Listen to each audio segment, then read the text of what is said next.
দর্শক বন্ধু, একটা ব্রেকিং নিউজ আছে। ইনস্টা খবরে আমরা সকালবেলা আপনাদেরকে জানিয়েছিলাম যে সৈফ আলী খান ছুরিকাহত হয়েছেন। গতকাল মধ্যরাতে ওনার বাড়িতে একজন অজ্ঞাত পরিচয়ে আসে এবং ওনাকে ছুরিকাহত করে। তার মধ্যে দুটি ক্ষত খুবই ডেঞ্জারাস ছিল এবং সাথে সাথে ওনাকে লীলাবতী হসপিটালে নিয়ে যাওয়া হয়েছিল। এখন আমরা জানতে পারছি যে সৈফ আলী খানের যে অপারেশন ছিল সেটা সাকসেসফুল হয়েছে এবং ওনাকে আইসিইউতে শিফট করা হয়েছে। ডক্টররা তার সাথে সাথে এটাও জানাচ্ছেন যে তাকে 1-2 দিন অবজারভেশনে রাখা হবে এবং তারপরে যদি উনি সুস্থ থাকেন তবে ওনাকে ছেড়ে দেওয়া হবে। আসুন আমরা দেখে নিই। Saif Ali Khan was admitted in the morning at 2 a.m. at Leelavati Hospital with alleged history of assault by some unknown person. At 2 a.m. he sustained major injury to the thoracic spinal cord due to lodged knife in the spine. Surgery was performed to remove the knife and also repair the leaking spinal fluid.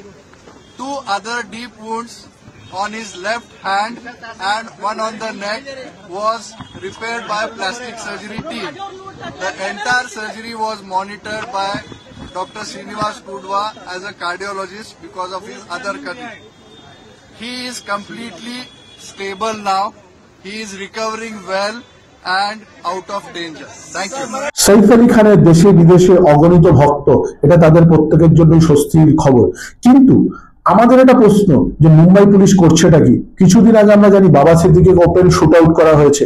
আজকেও একজন দুষ্কৃতী এই ধরনের একজন VVIP কে step করলো 6বার, তারপরে সে চলেও গেল, কিন্তু এখনো মুম্বাই পুলিশ কাউকে ধরতে পারেনি। যে বাড়ির সিকিউরিটিতে প্রায় 20টা সিসি ক্যামেরা লাগানো রয়েছে বলে আমরা জানতে পারছি, এখনো দুষ্কৃতীর সন্ধান পাওয়া যায়নি।